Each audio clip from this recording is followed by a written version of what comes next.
Hello everyone, this is me Umar Ali and you are watching my YouTube channel Justice Law academy.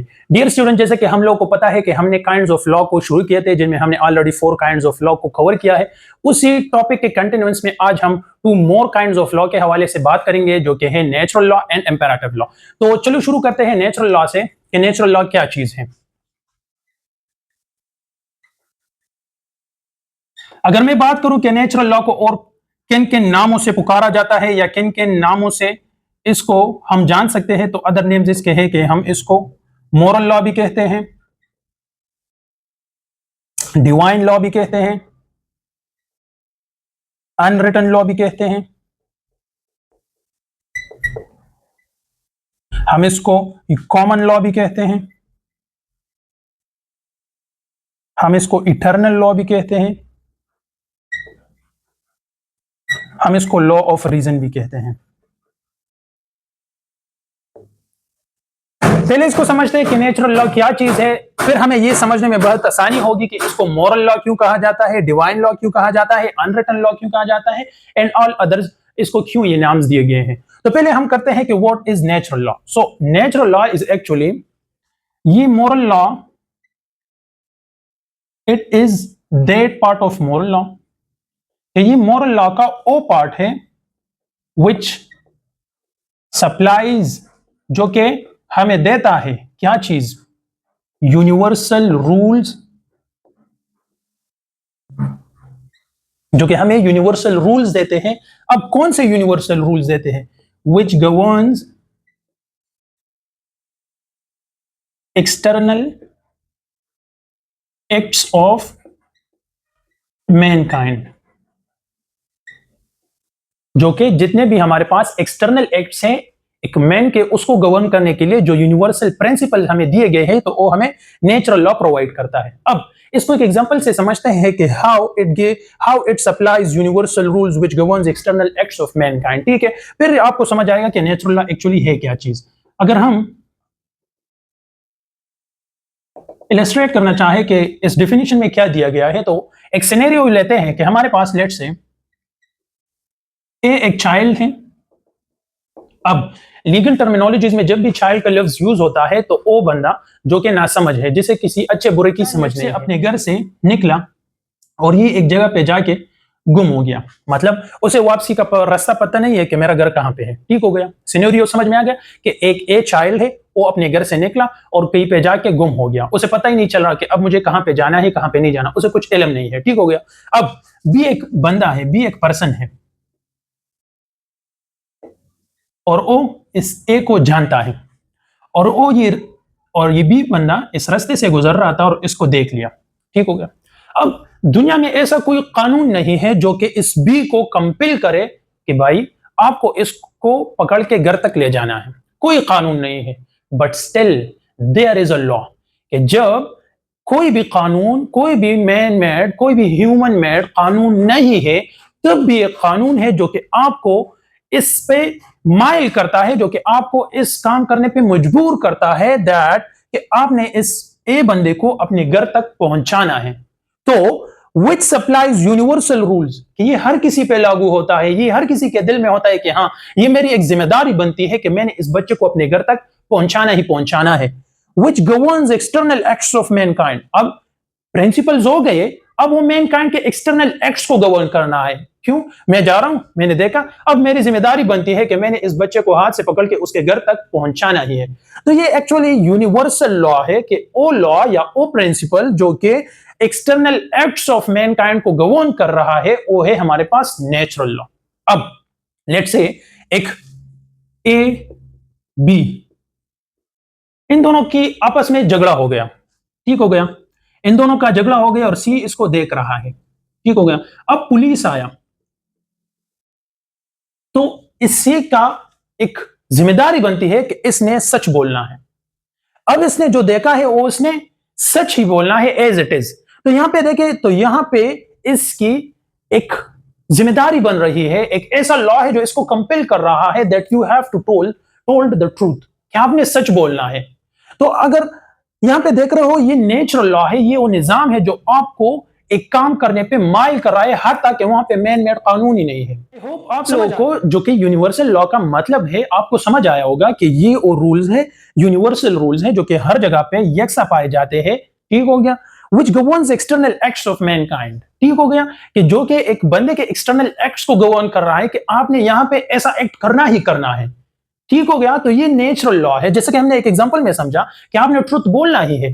ठीक हो गया। तो which governs external acts of mankind के you have to told the truth. ठीक हो गया। तो ये हमारे पास नेचुरल लॉ है। इसको डिटेल में समझते हैं कि नेचुरल लॉ एक्चुअली एक क्या चीज है और ये कहां से आती है और किस किस तरह से ये लोगों को गवर्न करती है, मैनकाइंड को गवर्न करती है। एसेंशियल फीचर्स के बारे में बात करते हैं कि एसेंशियल फीचर्स इसके क्या है। नंबर फर्स्ट कि ये गॉड मेड लॉ है। अब इसको गॉड मेड लॉ क्यों कहा गया है? क्योंकि in order to distinguish it from man made law it is also known as God made law. ये कॉन्सेप्ट है कि नेचुरल लॉ जितने भी है ये अल्लाह ने, ये खुदा ने बनाए हुए हैं, गॉड मेड लॉज हैं। सेकंड नंबर पे कि ये अनरिटन लॉ है, कि ये यहां पे कि ये कहीं पे भी एज सच नहीं लिखा गया है कि ये रूल इस तरह है और वो लिखा गया। No, this is unwritten law and that is why it is also known as unwritten law. ये अनरिटन लॉ है। कुछ कॉन्सेप्ट्स इसके हवाले से कुछ यूं है कि ये वो लॉ है जो कि गॉड ने अपने हाथों से मैन के हार्ट पे लिखे हुए हैं। ठीक हो गया। थर्ड नंबर पे ये यूनिवर्सल है कि हमारे पास ये नेचुरल लॉ यूनिवर्सल लॉ है कि यहां पे जो मैनकाइंड को गवर्न कर रहा है वो प्रिंसिपल्स यहां पे भी है तो वहां पे भी है, all over the world same principles है। ठीक हो गया। चौथे नंबर पे आता है लॉ ऑफ रीजन। जैसे कि हमने बात किया कि लॉ ऑफ रीजन, यहां पे भी रीजन की बात होती है कि मैंने ये करना है तो I have some reason because being a human it is my duty to do such a thing. तो नेचर आपको कंपेल कर रहा है कि बीइंग अ ह्यूमन आपके कुछ फराइज बनते हैं, बीइंग अ ह्यूमन आपके कुछ हुकूक बनते हैं, आपने वो करने ही करने हैं। तो ये लॉ ऑफ रीजन है कि उसके बेस पे, कि ह्यूमन के बेस पे, कि I am a human so I have to do this. ठीक हो गया। तो ये रीजन के बेस पे है कि yes I am a human, I have to do this. ठीक हो गया। अब फिलोसॉफिकल पॉइंट ऑफ व्यू से अगर देखें तो अरिस्टोटल कहते हैं कि हमारे पास सिर्फ और सिर्फ एक ही नेचुरल लॉ है जो कि गॉड मेड लॉ है and same for all the universe. कि हमारे पास एक ही गॉड मेड लॉ है जो कि नेचुरल लॉ है एंड दिस नेचुरल लॉ जो है हमारे पास ये सेम है ऑल ओवर द वर्ल्ड। ठीक हो गया। अब ग्रीक्स का क्या मानना था? ग्रीक्स का मानना था कि नेचुरल लॉ वो लॉ है जो कि गॉड हमें प्रोवाइड करता है and all the mankind have to obey such law. कि हमारे पास नेचुरल लॉ वो लॉ है जो कि गॉड हमें प्रोवाइड करता है and we have to obey such law as it is. कि हमने इसको फिर ओबे ही करना है जैसे कि अल्लाह ने, जैसे कि गॉड ने हमें ये दिया हुआ है। अगर हम एग्जांपल्स की बात करें तो जितने भी वर्ल्ड के कॉन्स्टिट्यूशंस हैं उसमें हमारे पास कुछ राइट्स हैं जो कि सेम है, like how right of freedom, freedom of speech, जिस तरह हमारे पास हुआ है फ्रीडम ऑफ मूवमेंट, जिस तरह हमारे पास हुआ है फ्रीडम ऑफ एसोसिएशन। ये वो लॉज हैं जो कि बाय ह्यूमन हमें दिए गए हैं एंड कॉन्स्टिट्यूशन ने भी इसको रिकॉग्नाइज किया है। तो ये राइट्स एक्चुअली नेचुरल लॉ के एग्जांपल्स हैं। ठीक हो गया। अब अगर हम समझ करें कि व्हाट इज नेचुरल लॉ, तो नेचुरल लॉ मोरल लॉ का वो पार्ट है जो कि हमें प्रिंसिपल्स प्रोवाइड करता है for the governance of the external acts of Mankind. ठीक हो गया। फिर हमने एग्जांपल के द्वारा समझा, फिर हमने कहा कि इसके कुछ एसेंशियल फीचर्स है, गॉड मेड लॉ है, अनरिटन लॉ है, यूनिवर्सल है, लॉ ऑफ रीजन है। अरिस्टोटल का क्या मानना था, ग्रीक्स का क्या मानना था। तो आई होप ये आपको समझ आया होगा। अब हम करते हैं कि व्हाट इज इंपेरेटिव लॉ।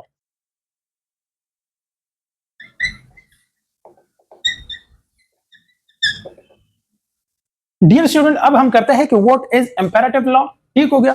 तो इंपेरेटिव लॉ को हम कमांड लॉ भी कहते हैं और मैन मेड लॉ भी कहते हैं। अब इंपेरेटिव लॉ क्या चीज है इसको समझते हैं। तो इंपेरेटिव लॉ क्या है? ये वो जनरल रूल्स हैं जो कि हर एक मेंबर ऑफ द स्टेट पे अप्लाई करेगा and such rule must be made by a person, authoritative person होगा वो इसको बनाएगा एंड पनिशमेंट प्रोवाइड करेंगे for the imposition of such law. यानी अब इंपेरेटिव लॉ क्या है?